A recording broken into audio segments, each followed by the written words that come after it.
Welcome tea shot.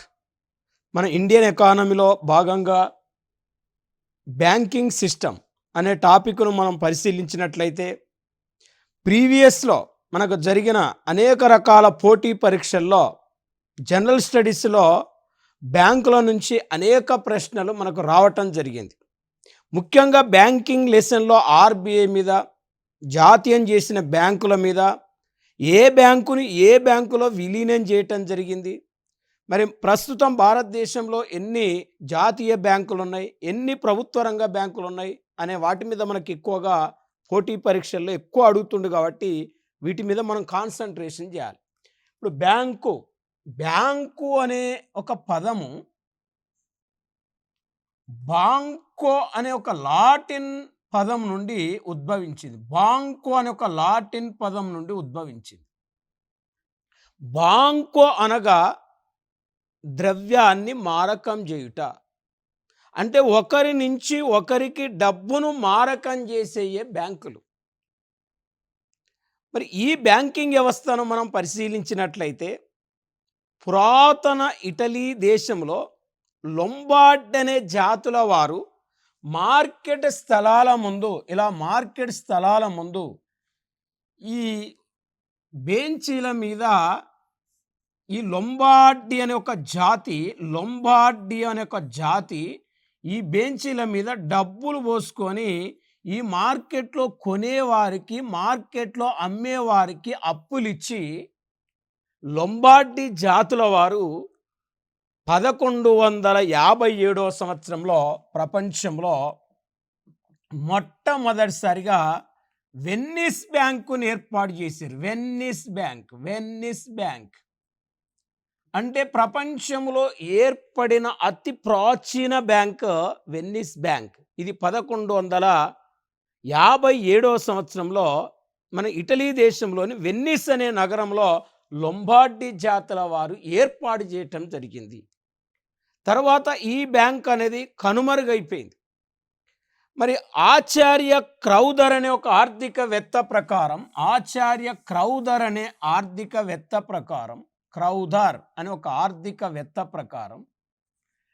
ఆధునిక బ్యాంకులకు ముగ్గురు మూల పురుషులు ఉన్నారు. Father of modern banks. ఇక్కడ ఆధునిక బ్యాంకులకు ముగ్గురు మూల పురుషులు ఉన్నారు.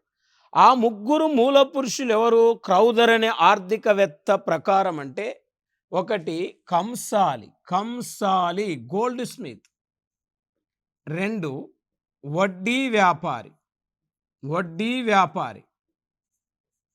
3 వర్తక వ్యాపారి. అంటే ఈ ముగ్గురి యొక్క ప్రోత్సాహంతో, ఈ ముగ్గురి యొక్క సహకారంతో ఇక్కడ ప్రపంచంలో ఆధునిక బ్యాంకులు ఏర్పడ్డాయి. అంటే ఆధునిక బ్యాంకులకు ముగ్గురు మూల పురుషులు ఉన్నారని ఆచార్య క్రౌదర్ అనే ఒక ఆర్థికవేత్త తెలియజేయటం జరిగింది.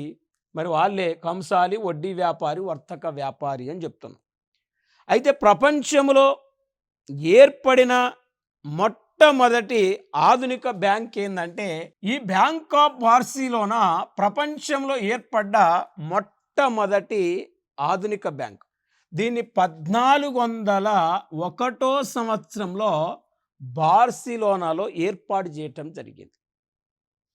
అంటే స్పెయిన్ దేశంలో బార్సిలోనా అనేది ఒక పట్టణం. ఈ పట్టణంలో ఈ బ్యాంక్ ఆఫ్ బార్సిలోనాను ఏర్పాటు చేయటం జరిగింది. దీని తర్వాత బ్యాంక్ ఆఫ్ జెనీవా 1407వ సంవత్సరంలో ఏర్పడ్డది. బ్యాంక్ ఆఫ్ జెనీవా అంటే ప్రపంచంలో ఏర్పడిన మొట్టమొదటి ఆధునిక bank bank of Barcelona, bank of Geneva. తర్వాత అనేక దేశాల్లో ఆధునిక బ్యాంకులు ఉద్భవించినాయి. అయితే భారతదేశంలో ఏర్పడ్డ మొట్టమొదటి బ్యాంక్ ఏంటంటే హిందుస్థాన్ బ్యాంకు. దీనిని 1770వ సంవత్సరంలో కలకత్తాలో ఏర్పాటు చేయటం జరిగింది. హిందుస్థాన్ బ్యాంకు అంటే భారతదేశంలో ఏర్పడిన మొట్టమొదటి బ్యాంక్ ఏంటంటే హిందుస్థాన్ బ్యాంక్ అని చెప్పాలి. ఈ హిందుస్థాన్ బ్యాంకును అలెగ్జాండర్ కో అండ్ కో అని ఒక బ్రిటిష్ ఏజెన్సీ హౌస్ 1770 సంవత్సరంలో కలకత్తాలో ఈ బ్యాంకును ఏర్పాటు చేస్తే 1770 నుంచి 1782 వరకు ఇక్కడ హిందుస్థాన్ బ్యాంకు ఆర్థిక కార్యకలాపాలను ప్రారంభించింది. 1782 సంవత్సరంలో హిందుస్థాన్ బ్యాంకు కనుమరుగైపోయింది, అంటే మూతబడిపోయింది. కానీ ప్రస్తుతం భారతదేశంలో ఏర్పాటు చేయబడ్డ మొట్టమొదటి ఈ హిందుస్థాన్ బ్యాంకు ప్రస్తుతం వ్యవహారాల్లో లేదు. మరి దీని తర్వాత మనం అధ్యయనం చేస్తే ఇక్కడ బ్రిటిష్ వాళ్ళ కాలంలో ఏర్పాటు చేసిన బ్యాంకులను ఏమంటామంటే ప్రెసిడెన్సీ బ్యాంకులు అంటాం. భారతదేశంలో ఏర్పాటు చేసిన మొట్టమొదటి ప్రెసిడెన్సీ బ్యాంక్ ఏందంటాడు. భారత యాజమాన్యంలో ఏర్పాటు చేసిన మొట్టమొదటి బ్యాంక్ ఏందంటాడు. ప్రభుత్వ రంగంలో ఏర్పాటు చేసిన మొదటి బ్యాంక్ ఏందంటాడు. ఇక్కడ మనకు క్లారిటీ ఉండాలి. భారతదేశంలో ఏర్పాటు చేసిన మొదటి బ్యాంకు హిందుస్థాన్ బ్యాంకు, భారతదేశంలో ఏర్పాటు చేసిన మొట్టమొదటి presidency bank bank of Bengal 1806లో ఏర్పాటు చేయటం జరిగింది. బ్యాంక్ ఆఫ్ ముంబై, ఆనాడు బొంబాయి, ఈనాడు ముంబై, 1840 సంవత్సరంలో ఏర్పాటు చేయటం జరిగింది. ఈ బ్యాంక్ ఆఫ్ మద్రాసును 1843లో ఏర్పాటు చేయటం జరిగింది. అంటే బ్రిటిష్ వాళ్ళ కాలంలో ఏర్పాటు చేయబడ్డ ప్రెసిడెన్సీ బ్యాంకులు అంటే bank of Bengal, bank of Mumbai, మరి వాసన్ బ్యాంక్ ఆఫ్ మద్రాస్, ఈ 3 ప్రెసిడెన్సీ బ్యాంకులను బ్రిటిష్ వాళ్ళ కాలంలో ఏర్పాటు చేస్తే ఈ 3 ప్రెసిడెన్సీ బ్యాంకులను కలిపి 1921 సంవత్సరంలో ఇక్కడ ఇంపీరియల్ బ్యాంక్ ఆఫ్ ఇండియాను లాంచ్ చేయటం జరిగింది. ఇంపీరియల్ బ్యాంక్ ఆఫ్ ఇండియా అంటే ఇంపీరియల్ బ్యాంక్ ఆఫ్ ఇండియాలో విలీనం చేయబడ్డ బ్యాంకులు bank of Bengal, bank of Mumbai, bank of Madras, ఈ 3 బ్యాంకులను కలిపి ఇంపీరియల్ బ్యాంక్ ఆఫ్ ఇండియాను 1921లో లాంచ్ చేస్తే ఈ ఇంపీరియల్ బ్యాంక్ ఆఫ్ ఇండియానే 1955 సంవత్సరంలో ఎస్బీఐగా స్టేట్ బ్యాంక్ ఆఫ్ ఇండియాగా పేరు మార్చటం జరిగింది. మరి ఈ స్టేట్ బ్యాంక్ ఆఫ్ ఇండియాను 55లో ఇంపీరియల్ బ్యాంక్ ఆఫ్ ఇండియాని ఎస్బీఐగా పేరు మార్చి గోర్వాలా కమిటీ సిఫారసులు అనుసరించి స్టేట్ బ్యాంక్ ఆఫ్ ఇండియాను 1955లో జాతీయం చేయటం జరిగింది. మరి జాతీయం చేయటం జరిగింది 1955లో ఎస్బీఐ. అయితే భారతదేశంలో అత్యంత పురాతనమైన బ్యాంకు, ప్రస్తుతం వ్యవహారాల్లో ఉన్న బ్యాంక్ ఈ స్టేట్ బ్యాంక్ ఆఫ్ ఇండియా మరి 55లో లాంచ్ చేసిరు అని చెప్తున్నాం. దీని తర్వాత భారత యాజమాన్యంలో ఏర్పాటు చేయబడ్డ మొట్టమొదటి బ్యాంకు అంటే మేనేజ్మెంటు మనది, ఇన్వెస్ట్మెంట్ ఫారెన్ వాళ్ళది. అంటే మన మేనేజ్మెంట్ ఆ బ్యాంకులో మనదైనప్పటికీ అందులో డిపాజిట్లు కానీ పెట్టుబడులు కానీ విదేశీయులు ఉన్నాయి. అందుకే భారత యాజమాన్యంలో ఏర్పాటు చేయబడ్డ మొట్టమొదటి బ్యాంకు ఇక్కడ మనం ఔదు కమర్షియల్ బ్యాంక్. ఈ ఔదు కమర్షియల్ బ్యాంకు మనం చూస్తే దీన్ని 1881లో ఆగ్రాలో ఏర్పాటు చేయటం జరిగింది. అందుకే భారత యాజమాన్యంలో ఏర్పాటు చేయబడ్డ మొట్టమొదటి బ్యాంకు ఔదు కమర్షియల్ బ్యాంక్. మరి భారతదేశంలో ఏర్పాటు చేసిన మొట్టమొదటి ప్రభుత్వ రంగ బ్యాంక్ ఏంటంటే ఇక్కడ పిఎన్బి పంజాబ్ నేషనల్ బ్యాంక్. అంటే ప్రభుత్వ రంగంలో ఏర్పాటు చేసిన మొదటి బ్యాంక్ పంజాబ్ నేషనల్ బ్యాంకును మనం చెప్పుకుంటున్నాం. మరి ఈ పంజాబ్ నేషనల్ బ్యాంక్ మనం స్టడీ చేస్తే, అధ్యయనం చేస్తే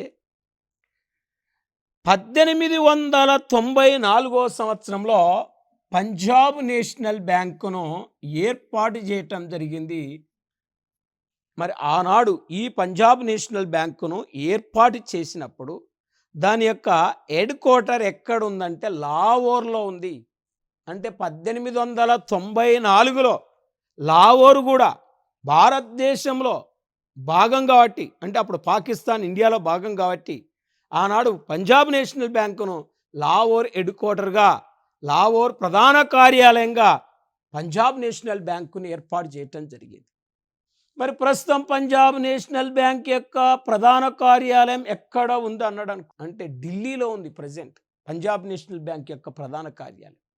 ఇప్పుడు మనం ఒక్కసారి క్లారిటీగా చూస్తే భారతదేశంలో ఏర్పాటు చేయబడ్డ మొదటి బ్యాంకు హిందుస్థాన్ బ్యాంకు, భారతదేశంలో ఏర్పాటు చేసిన మొదటి presidency bank bank of Bengal, భారత యాజమాన్యంలో ఏర్పాటు చేసిన మొదటి బ్యాంకు హౌదు కమర్షియల్ బ్యాంక్, మొట్టమొదటి ప్రభుత్వ రంగ బ్యాంకు ఏంది అంటే పంజాబ్ నేషనల్ బ్యాంక్. వాస్తవానికి ఇవి బ్యాంకింగ్ సిస్టాన్ని మనం అధ్యయనం చేసేది 1921 సంవత్సరంలో బ్రసిల్స్లో జరిగిన సమావేశంలో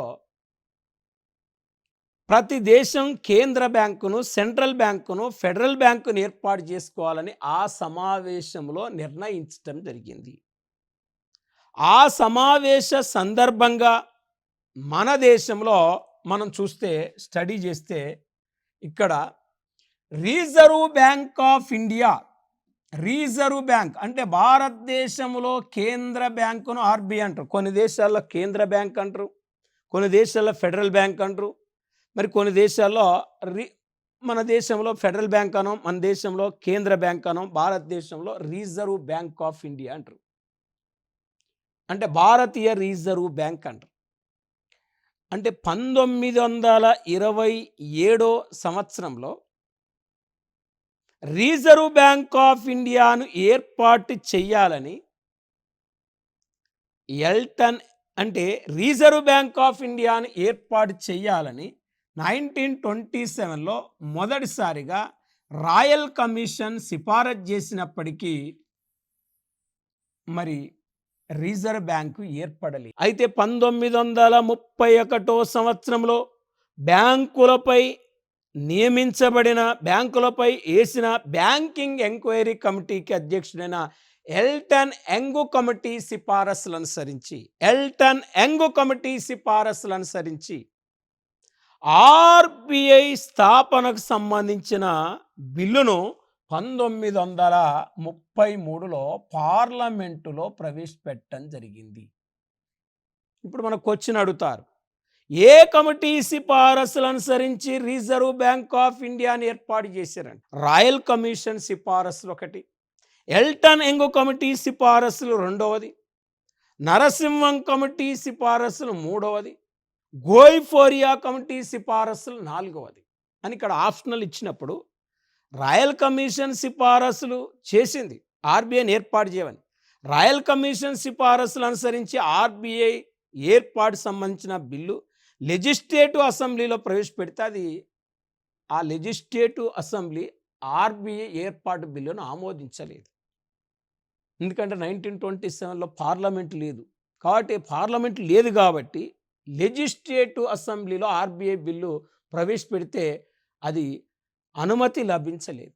కాబట్టి 1931లో బ్యాంకులపై వేసిన బ్యాంకింగ్ ఎంక్వైరీ కమిటీ సిఫారసులు అనుసరించి ఆ బ్యాంకింగ్ ఎంక్వైరీ కమిటీకి అధ్యక్షుడే ఎల్టన్ యంగ్ కమిటీ సిఫారసులు అనుసరించి మరి 1933లో పార్లమెంటులో ఆర్బీఐ సంబంధించిన బిల్లును ప్రవేశపెడితే మరి రిజర్వ్ బ్యాంక్ ఆఫ్ ఇండియా చట్టాన్ని 1934లో పార్లమెంటు ఆమోదించింది. దీన్నే ఆర్బీఐ చట్టము 1934 అంటారు. ఆర్బీఐ చట్టము 1934 అంటారు. 1934 ఆర్బీఐ చట్టం ప్రకారం 1935 ఏప్రిల్ 1న రిజర్వ్ బ్యాంక్ ఆఫ్ ఇండియాను ఏర్పాటు చేయటం జరిగింది? మరి రిజర్వ్ బ్యాంక్ ఆఫ్ ఇండియాను ఏర్పాటు చేయటం జరిగింది 1935 ఏప్రిల్ 1న. మరి ఆర్బిఐని ఏర్పాటు చేసినప్పుడు దాని యొక్క ప్రధాన కార్యాలయము 35లో కలకత్తాలో ఉంది. కలకత్తాలో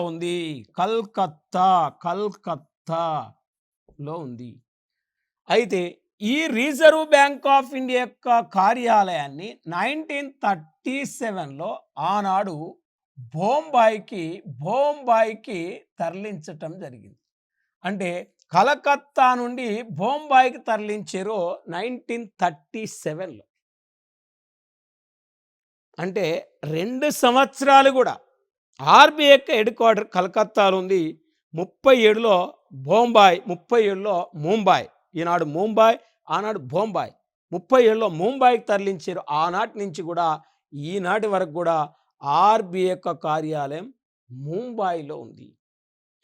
ఆర్బీఐకి ఒక ప్రధాన కార్యాలయం, 19 ప్రాంతీయ కార్యాలయాలతో ఆర్బీఐ పనిచేస్తుంది. దీనికి 4 ప్రాంతీయ బోర్డులు ఉన్నాయి. చెన్నైలో ఒక బోర్డు ఉంది, ముంబాయిలో ఒక బోర్డు ఉంది, కలకత్తాలో ఒక బోర్డు ఉంది, ఢిల్లీలో ఒక బోర్డు ఉంది.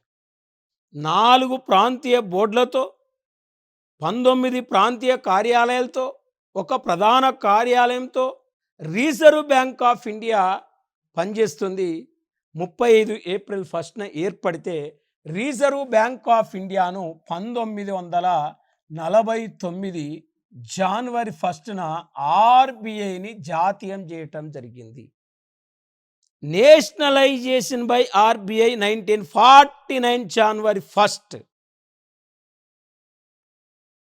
మరి ఈ రిజర్వ్ బ్యాంక్ ఆఫ్ ఇండియాను చూస్తే, అధ్యయనం చేస్తే రిజర్వ్ బ్యాంక్ ఆఫ్ ఇండియా నిర్మాణం ఇలా ఉంటుంది.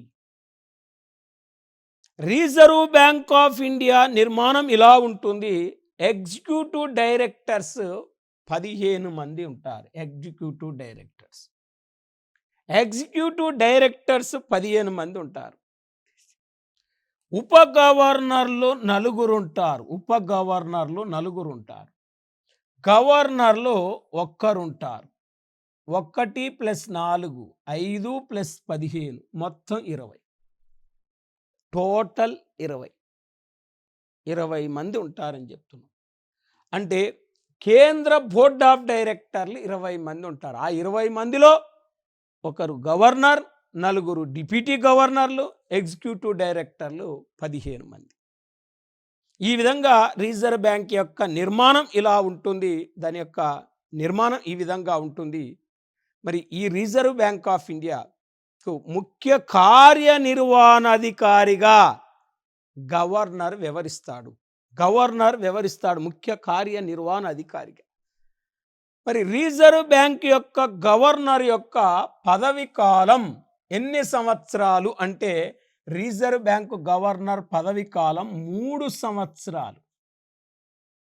మనం ఏది ఇచ్చినా 5 సంవత్సరాలు దిద్దే అలవాటు ఉంటుంది. ఎందుకంటే ప్రధానమంత్రి పదవి కాలం 5 సంవత్సరాలే, ముఖ్యమంత్రిది 5 సంవత్సరాలే, ఎమ్మెల్యేది 5, ఎంపీది 5, రాష్ట్రపతిది 5. మనకు మ్యాక్సిమం దేశంలో అందరి పదవి కాలాలు 5 సంవత్సరాలు ఉంటాయి. కాబట్టి ఆర్బీఐ గవర్నర్ పదవి కాలం ఎంత అని అడిగినప్పుడు 5 సంవత్సరాలు దిద్దకూడదు. ఆర్బీఐ గవర్నర్ పదవి కాలం కేవలం 3 సంవత్సరాలు మాత్రమే. ఇక్కడ మనం ఎట్లా గుర్తుపెట్టుకోవాలంటే ఆర్బీఐ ఇక్కడ 3 అక్షరాలు ఉన్నాయి కాబట్టి ఇక్కడ ఆర్బీఐ అనగానే మనకు 3 గుర్తు రావాలి, 3 సంవత్సరాలని గుర్తు రావాలి. అట్లా గుర్తుపెట్టుకోవాలి. 3 అంకెల ఆర్బీఐ కాబట్టి ఆర్బీఐ గవర్నర్ యొక్క పదవి కాలం 3 సంవత్సరాలు. అయితే RBI reserve bank of India మొదటి గవర్నర్ ఎవరని అడిగితే ఓస్బర్న్ స్మిత్. అంటే Osborne Smith reserve bank of India యొక్క మొదటి గవర్నర్. కానీ ఇక్కడ పోటీ పరీక్షల్లో అడిగేది మొట్టమొదటి భారతీయ రిజర్వ్ బ్యాంకుకు గవర్నర్ అయిన భారతీయుడు ఎవరు అంటారు. అంటే తొలి reserve bank of India governor ఎవరంటే ఓస్బర్న్ స్మిత్. ఆయన మన దేశం చెందిన వ్యక్తి కాదు, ఇంగ్లాండ్ దేశం చెందిన వ్యక్తి. అంటే reserve bank of India governor అయిన తొలి భారతీయుడు ఎవరంటే సిడి దేశ్ముఖ్. అంటే 37 నుంచి 43 వరకు రిజర్వ్ బ్యాంక్ ఆఫ్ ఇండియాకు భారతీయులు గవర్నర్లు కాలేదు. అంటే మొదటి వ్యక్తి కానీ టైలర్ రెండో వ్యక్తి కానీ వాళ్ళు ఇంగ్లాండ్ దేశం చెందిన వ్యక్తులు. 1943లో reserve bank of India governor అయిన తొలి భారతీయుడు సిడి దేశ్ముఖ్గా మనం గుర్తుపెట్టుకోవాలి. రిజర్వ్ బ్యాంక్ ఆఫ్ ఇండియాకు గవర్నర్ అయిన తొలి భారతీయుడు ఎవరంటే సిడి దేశ్ముఖ్. ఇది మనం ఐడెంటిఫై చేయాలి. ఇది చాలా మోస్ట్ ఇంపార్టెంట్ బిట్టు పోటీ పరీక్షల్లో. ఇంకా మనకి 21వ గవర్నర్ వైవి రెడ్డి, 22వ గవర్నర్ దువ్వూరు సుబ్బారావు. వీళ్ళిద్దరు ఆంధ్రప్రదేశ్ నుండి ఎన్నికైన ఆర్బీఐ గవర్నర్లు. 23వ వ్యక్తి మనకు రఘురామ్ గోవిందరాజన్. 24వ వ్యక్తి మనం చూస్తే ఉర్జిత్ పటేల్. 25వ వ్యక్తి శక్తికాంత దాస్. ప్రస్తుతం reserve bank of India governor ఎవరంటే శక్తికాంత దాస్. శక్తికాంత దాస్ 2018లో మొదటిసారి ఎన్నికై 21 వరకు కొనసాగిండు. 2021 డిసెంబర్ 10 నుండి రెండోసారి ఆర్బీఐ గవర్నర్గా శక్తికాంత దాస్ పదవిలో కొనసాగుతున్నాడు. అంటే 22, 23, 24 నెక్స్ట్ మనకు డిసెంబర్ వస్తే ఈయన పదవి కాలం కూడా కంప్లీట్ అవుతుంది. 26వ రిజర్వ్ బ్యాంక్ గవర్నర్గా ఎవరిని నియమిస్తారనేది మనం వెయిట్ చేయాలి. అంటే ఏ వ్యక్తి అయినా ఆర్బీఐ గవర్నర్గా 2 సార్ల కంటే ఎక్కువ సార్లు పదవిని అనుభవించడానికి వీల్లేదు, 2 సార్లు అనుభవించవచ్చు. అంటే ఫస్ట్ మనం చూస్తే ఆర్బీఐ గవర్నర్ ఓస్ బర్న్ స్మిత్ అని చెప్పినాం. 25 ఆయన శక్తికాంత దాస్ అని చెప్పినాం. ఈ 25 మందిలో వాస్తవానికి అతి చిన్న వయసులో ఆర్బీఐ గవర్నర్ అయిన వ్యక్తి రఘురామ్ గోవిందరాజన్. మరి రఘురామ్ గోవిందరాజన్ 50 సంవత్సరాల వయసులో ఆర్బీఐ గవర్నర్ అయిండు.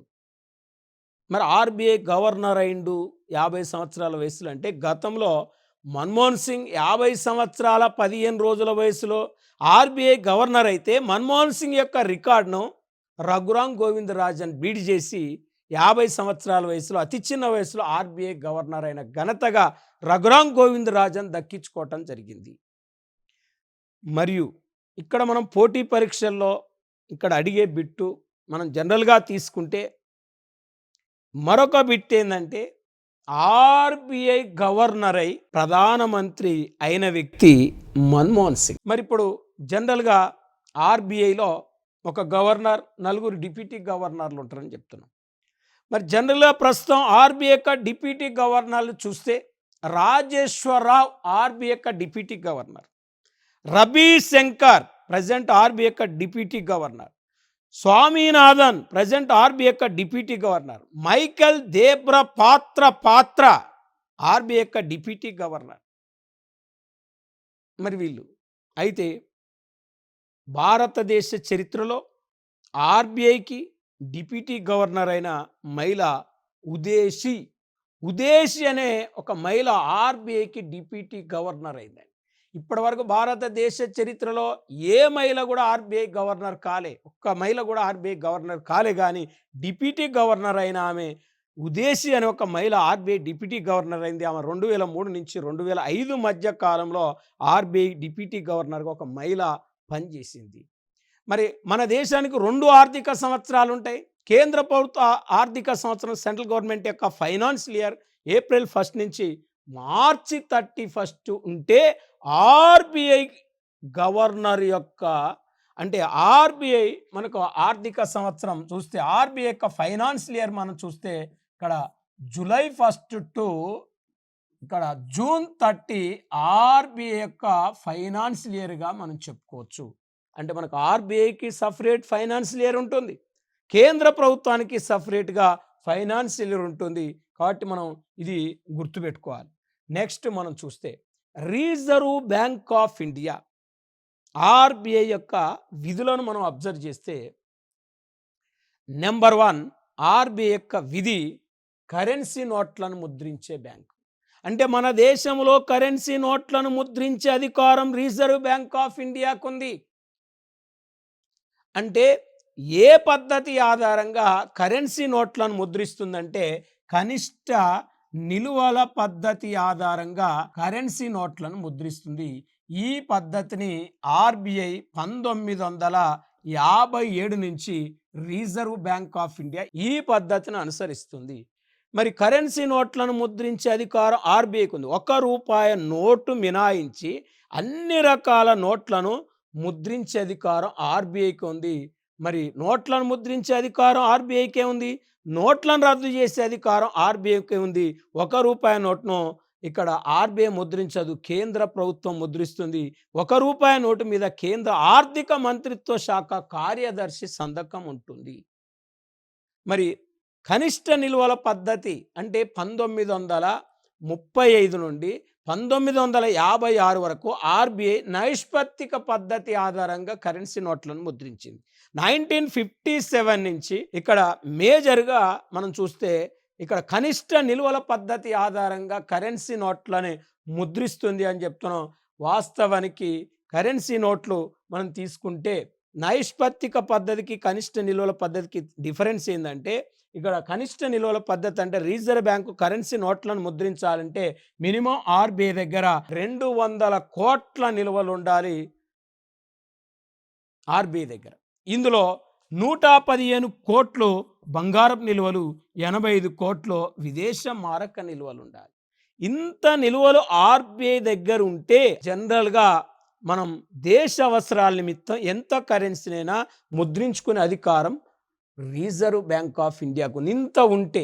కానీ ఇష్టం వచ్చినట్టు కరెన్సీ ముద్రిస్తే ఎకానమీలో ద్రవ్య సప్లై పెరిగిపోయి ద్రవ్యోల్బణం ఏర్పడుతుంది. కాబట్టి మళ్ళీ కొన్ని ప్రమాణాలకు అనుసరించి reserve bank of India currency నోట్లను ముద్రిస్తుంది. అంటే ఇంత ఉంటే మనం ఎంత కరెన్సీనైనా ముద్రించుకోవచ్చు. రెండవది కేంద్ర ప్రభుత్వ బ్యాంకు. అంటే కేంద్ర ప్రభుత్వం తరపున రిజర్వ్ బ్యాంక్ ఆఫ్ ఇండియా అన్ని రకాల ఆర్థిక లావాదేవీల నిర్వహిస్తుంది కాబట్టి కేంద్ర ప్రభుత్వ బ్యాంక్ అంటారు. మరి బ్యాంకుల బ్యాంకు అంటే వాణిజ్య బ్యాంకులు సేకరించిన డిపాజిట్లలో కొంత శాతం డిపాజిట్ వాణిజ్య బ్యాంకులు ఆర్బిఐ దగ్గర తాకడ పెట్టాలి కాబట్టి బ్యాంకుల బ్యాంకుగా నిర్వర్తిస్తుంది. ఇంకా బ్యాంకులపై పర్యవేక్షణ చేసే అధికారం ఆర్బిఐకి ఉంది. విదేశ మారక నిల్వల సంరక్షణకర్త అంటే అన్ని దేశాల ఫారెన్ నిల్వలను కాపాడే బాధ్యత ఆర్బిఐ దగ్గర ఉంది. పరపతిని వాణిజ్య బ్యాంకులు సృష్టిస్తే పరపతి నియంత్రించే అధికారం రిజర్వ్ బ్యాంక్ ఆఫ్ ఇండియాకు ఉంది.